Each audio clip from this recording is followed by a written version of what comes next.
Cricket বলৰ প্ৰশিক্ষকজনে 7খন bat আৰু 6টা বল কিনে ৩,800 টকা। এখন বেটৰ দাম যিহেতু 1 টকা, 7খন বেটৰ দাম 7x টকা হ'ব, প্লাছ এটা বলৰ দাম 9 টকা ধৰিছোঁ, গতিকে 6টা বলৰ দাম হ'ব 6y টকা। এই দুটা যোগ কৰা 3,800। এতিয়া 1 নম্বৰ সমীকৰণ। ইয়াত লিখা তোমাৰ কি কৈছে, পিছত 3খন বেট আৰু 5টা বল কিনে 1750 টকা। এখন বেটৰ দাম যিহেতু 1 টকা, গতিকে 3খন বেটৰ দাম 3x আৰু এটা বলৰ দাম যিহেতু 8 টকা, 5টা বলৰ দাম 5y টকা। 5, গতিকে দুটা যোগ হ'ব 3x + 5। এইটো আমাৰ 2 নম্বৰ বুলি ধৰা।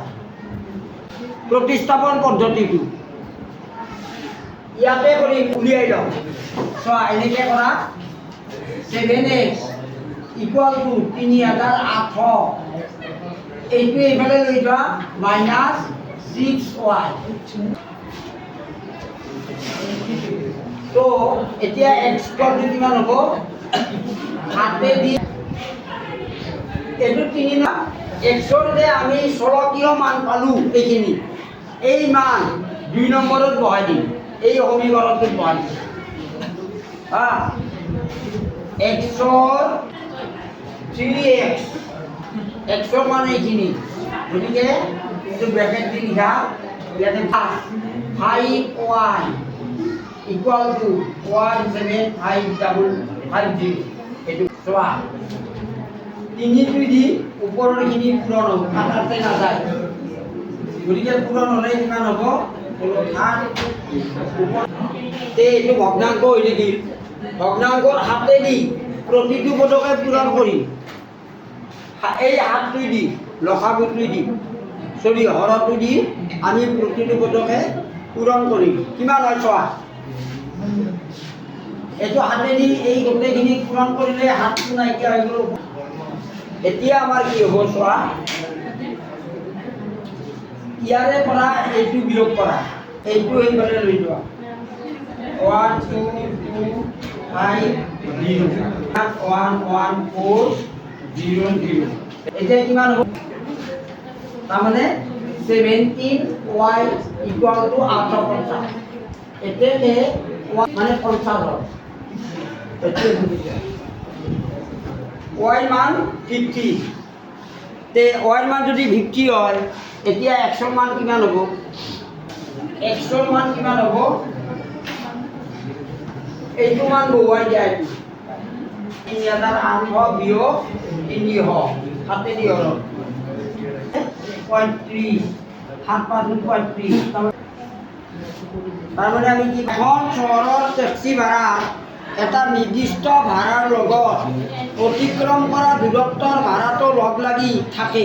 কিলোমিটাৰ দূৰত্বৰ বাবে দিবলগীয়া ভাড়া 105 টকা আৰু 15 কিলোমিটাৰ ভ্ৰমণ এটাৰ বাবে দিবলগীয়া ভাড়া 155 টকা। নিৰ্দিষ্ট আৰু প্ৰতি কিলোমিটাৰ ভ্ৰমণ এটাৰ ভাড়া কিমান হ'ব? ভ্ৰমণ কৰিবলগীয়া মানুহ এজনে ভাড়া কিমান দিবলগীয়া হ'ব? চহৰৰ টেক্সি ভাড়াত এটা নিৰ্দিষ্ট ভাড়াৰ লগত অতিক্ৰম কৰা দূৰত্বৰ ভাড়াটো লগ লাগি থাকে। তাৰমানে গাড়ীখনত তুমি উঠিলা, উঠাৰ লগে লগে এটা নিৰ্দিষ্ট ভাড়া তুমি দিব লাগিব, আৰু তাৰপিছত তুমি কিমান কিলোমিটাৰ যাবা, এই কিলোমিটাৰৰ হিচাপত সেই ভাড়াটো, এই দুটা বস্তু লগ হৈ হ'ব। তো এজন মানুহে কিমান 10 কিলোমিটাৰৰ বাবে ভাড়া দিবলগীয়া হ'ল 105 টকা। তাৰমানে প্ৰথমতে কি হ'ব, এজন মানুহে 10 কিলোমিটাৰৰ বাবে ভাড়া দিলে 105 টকা। তাৰমানে নিৰ্দিষ্ট ভাড়াটো তেওঁ দিবই লাগিব।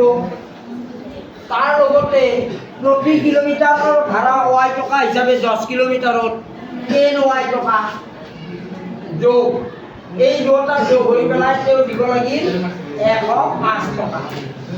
তাৰমানে নিৰ্দিষ্ট ভাড়া আৰু 10 কিলোমিটাৰৰ ভাড়া এই দুটা যোগ হৈ তেওঁ 105 টকা দিবলগীয়া হ'ব। 1 কিলোমিটাৰত y টকা, 15 কিলোমিটাৰত 15y, তেওঁ দিব 155 টকা।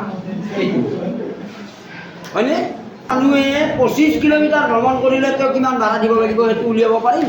নম্বৰটো ইয়াতে লিখা আমি প্ৰতিস্থাপন পদ্ধতিত সমাধান কৰিম।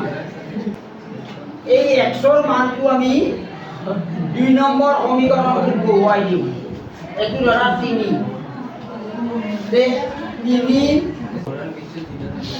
2 নম্বৰটো এইটো এই এক্সৰ ঠাইত আমি বহাই দিম ইকুয়াল টু এতিয়া এইটো সমান কিমান হ'ব 50 আহিব ইকুয়াল টু আমি 10 এতিয়া y মান এই যে 3 নম্বৰ বুলি ধৰিছিলো 3 নম্বৰত বহুৱাই দিয়া কি পাম চাম x ইকুয়াল টু